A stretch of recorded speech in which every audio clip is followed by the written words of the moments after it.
अक्कलकोट माझ्या स्वामींचा निवास, स्वामी चरणाचा धरा तुम्ही ध्यास.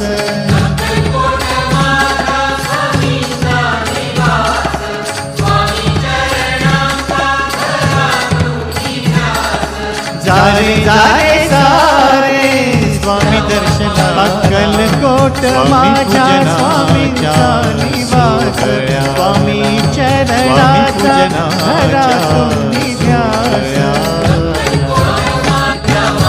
अक्कलकोट माझ्या